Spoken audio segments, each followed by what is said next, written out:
pieredzes mērījumu analītiku, tad jeb PREM, kuras mērķis ir vizuāli attēlot pacientu aptaujas datus un iegūtos tad rezultātus no pacientu pieredzes slimnīcā. Datu avots ir standarta ikmēneša slimību profilakses un kontroles centra atsūtītais Excel fails.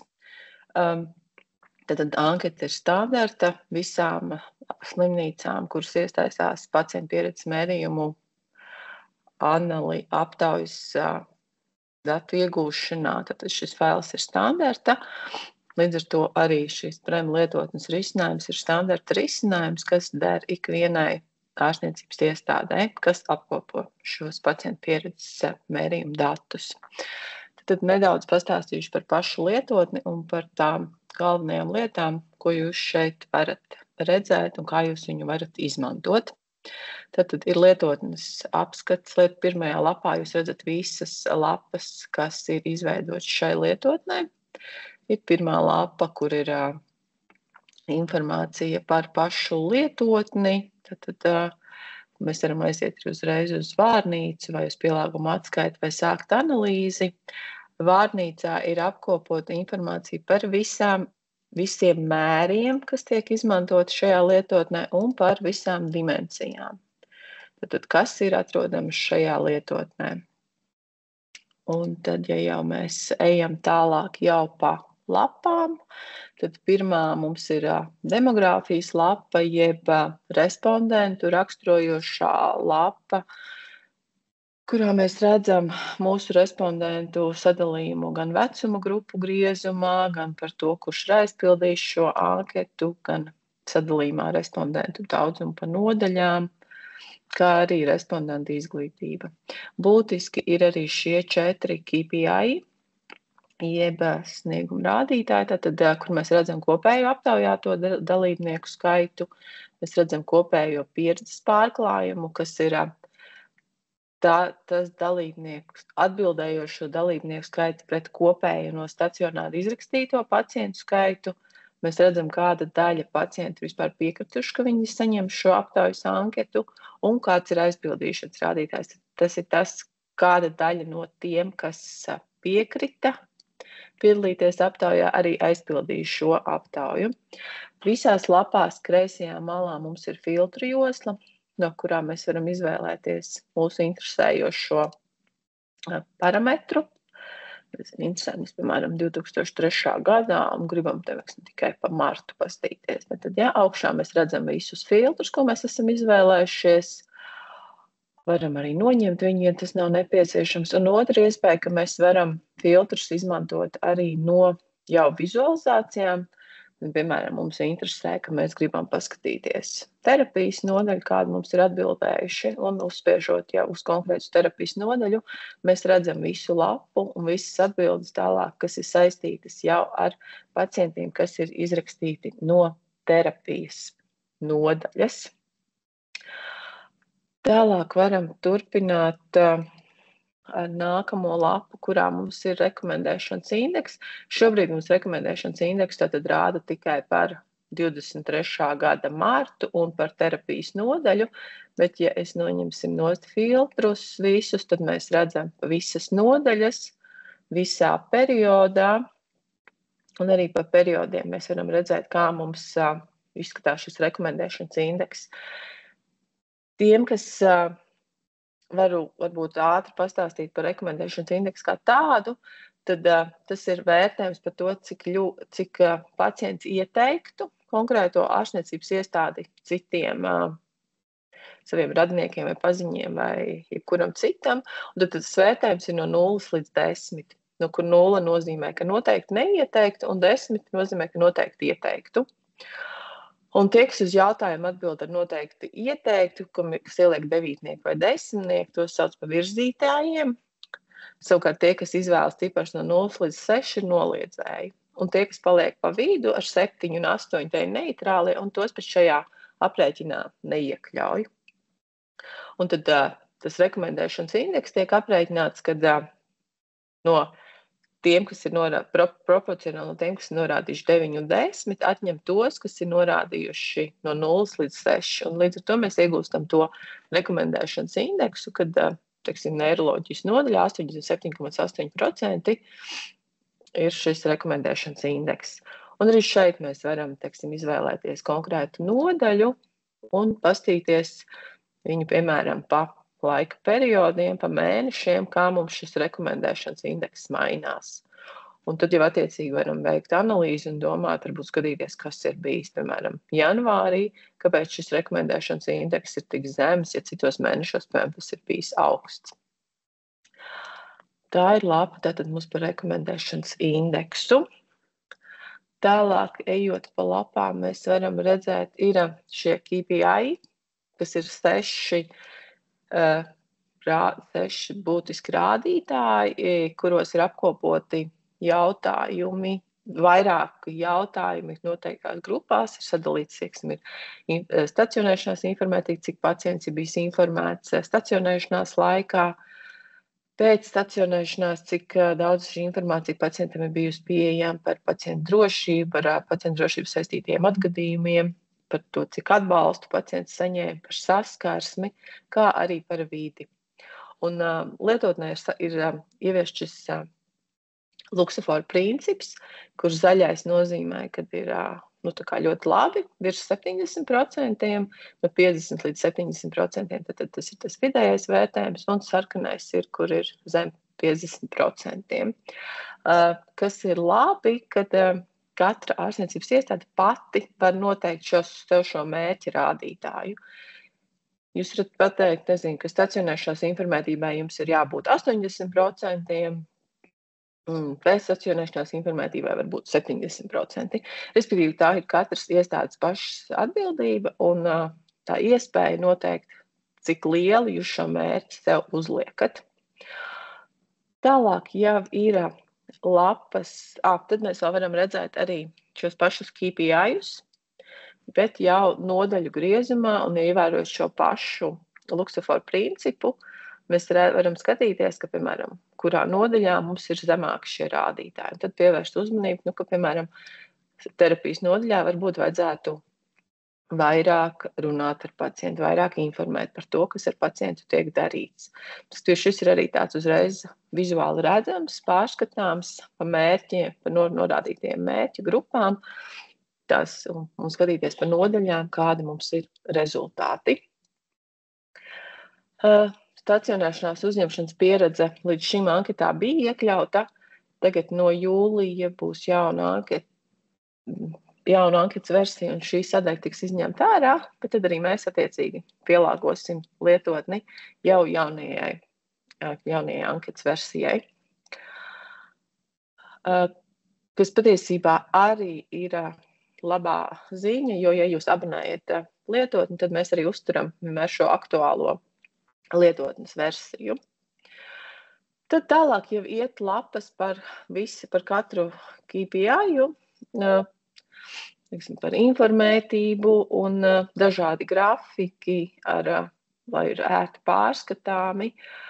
Un ir ieviests arī šīs topbox, jeb vēlamo atbilžu īpatsvaru, ka mēs uzreiz redzam, kāda proporcija uz konkrēto jautājumu no respondentiem ir atbildējuši ar mūsu vēlamo atbildi, teikšam, šajā gadījumā ar jā. Vai citur, piemēram, ir citas atbilžu vērtības, mēs, piemēram, redzam, ka topbox vērtība ir vienmēr. Līdz ar to tas arī uzreiz ir vizuāli redzams, un mēs uzreiz varam pārskatīt, kādi ir rezultāti. Un pie katra jautājuma ir arī iekaviņās ielikts, cik ir respondentu skaits, kas ir snieguši atbildes uz šo jautājumu, kas arī ir ļoti vērtīgi, lai mēs uzreiz varam saprast, cik ticams varbūt ir šīs atbildes un kā viņas interpretēt. Tad arī šeit visās lapās mēs varam filtrēt gan kreisajā malā, gan izvēloties jau lietotnē noteikti vērtību. Un mēs varam skatīties, teiksim, tikai par aprūpas personālu. Un uzreiz viss rezultāts šajā gadījumā nav atbilžu variantu augšējā grafikā, tieši savā sadalījumā pa aprūpas personālu, bet lejā mēs uzreiz redzam, kā aprūpas personāls un pa laikiem, cik bieži viņi ir pacienti saņēmuši saprotamas atbildes. Tad, ja mēs ejam tālāk, tad tāpatās ir turpinās lapas arī par informētību un ir arī par saskarsmi un attieksmi. Tad lietotnē ir arī tāda vizualizācija, kas ir tie saucamie konteineri. Mēs varam apskatīties gan kā apļu diagrammu, gan to pašu informāciju jau topbox diagrammā, tad apskatoties tikai tos, kas ir atbildējuši. Tā kā ka vienmēr ir bijusi ļoti laba šī komunikācija saistībā ar aprūpu, un varam redzēt to proporcionālo sadalījumu pa mēnešiem, kādi ir rezultāti. Tā kā, un arī šeit mēs, teiksim, varam filtrēt un skatīties. Mēs varam skatīties arī šeit, tikai gribam pastīties neiroloģijas nodaļu, un mēs varam tātad visu informāciju redzēt tikai par neiroloģijas nodaļu, kas ir tā klika iespēja, kad filtri mums darbojās visās lapās, un mums ir iespēja tātad mūsu interesēšo jautājumu apskatīt dažādos griezumos. Tad, jā, arī par laipnību un saskarsmi un atbalstu. Tad drošība, pacienta drošība ir ļoti arī būtisks tāds process slimnīcā, un arī ir svarīgi zināt šos ar pacientu saistītos drošības atgadījumus. Tad arī šī lietotnē sniedz šādu iespēju, un mēs varam analizēt to, cik pacients jūties droši, vai cik bieži pacientam pārbauda, vai bija pacienta identifikācijas aproce, vai pārjautāja par pacienta identitāti. Un mēs varam meklēt un atrast tās vietas, kas varbūt ir jāuzlabo, kur būtu jāpievērš papildus uzmanība, un kas nevienmēr ir dārgas vai resursu ietilpīgas. Teiksim, par to, vai pārliecināt par identitāti, tikai 52,3% neiroloģijas klīnikā pārbaudījās, pārliecinās par identitāti. Ja mēs noņemam nost filtru, mēs tad redzam kopējo situāciju par visu slimnīcu. Arī tie pacientu drošības atgadījumi, tad jau ir arī uzskaitīts, kādi ir bijuši šie atgadījumi. Ir arī teksta lauki, kuros varam meklēt, nezinu, piemēram, mums interesē, ka kaut kas ir noticis operācijā, mēs varam ierakstīt tātad oper, un mums jau atrod visus tos gadījumus, kuros ir vārds šis pieminēts. Un tad mēs varam jau paskatīties konkrēti, kas tur ir bijis, izlasīt un atrast sev noderīgu un vajadzīgu informāciju. Vide arī ir interesants un vērtīgs apkopojums un analītika par to, kā pacients novērtē tātad apstākļus palātā, un mēs arī uzreiz pēc Luksemburga principā redzam, kāda ir šī proporcija un ko pacients, kā viņš vērtē. Mēs redzam, ka tīrība, teiksim, ir ļoti labi. Viņi uzskata 83,7% vienmēr ir tīrs un gultsveļa ir tīra, bet mēs redzam arī tās jomas, kur varbūt ir nepieciešami uzlabojumi. Teiksim, ēdināšana, varbūt pacients priecātos, ka būtu labāka vai klusumu gribētos vai naktsmienu. Respektīvi tās vides jomas mēs arī uzreiz redzam un redzam arī to vērtējumu, kādas tad ir, ko konkrētie pacienti par to saka. Tad, jā, kopējā pieredze arī mēs tad redzam, ko pacients saka par to, kāpēc viņš ir izvēlējies šo slimnīcu vai pamatojumu, kāpēc viņš to ir darījis. Un ir arī tad pozitīvie un negatīvie viedokļi, gan par uzturēšanos stacionārā, gan jau par konkrētiem personāliem, ko arī varam filtrēt un meklēt. Pozitīvais tātad patika, piemēram. Mēs varam skatīties, kas bija patīkami vai patika, un analizēt jau sīkāk konkrētos gadījumus. Un vēl ir pielāgojumā atskaite, kuras būtība ir tāda, ka tajā ir iekļauti visas dimensijas un visi mērījumi, kas ir šajā lietotnē. Un ja mēs kaut kā neguvām atbildi uz kādu no saviem jautājumiem ar iepriekš esošajām vizualizācijām, mēs varam mēģināt atrast šo informāciju šeit, izmantojot tātad pieejamās dimensijas. Mēs varam paskatīties par dzimumiem, varam paskatīties, kāds ir vispār aizpildīšanas rādītājs vai, aptaujāto skaitu.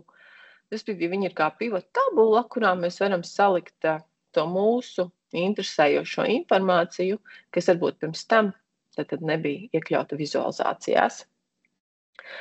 Un tad ieguvums no šīs lietotnes tas, ka jums ir iespēja ātri, viegli un pārskatāmi ik mēnesi uzzināt pacientu pieredzi jūsu slimnīcā. Tādējādi jūs tuvojaties šai pacientu orientētai veselības aprūpei, jūs varat redzēt ārstēšanas procesu ar pacientu acīm, un jums ir daudz vieglāk un ātrāk analizēt šo informāciju. Un jūs varat arī pateikt paldies darbiniekiem, jo pacienti savās atbildēs arī šo ir teikuši, un jūs varat sameklēt, kuri darbinieki ir biežāk pieminēti.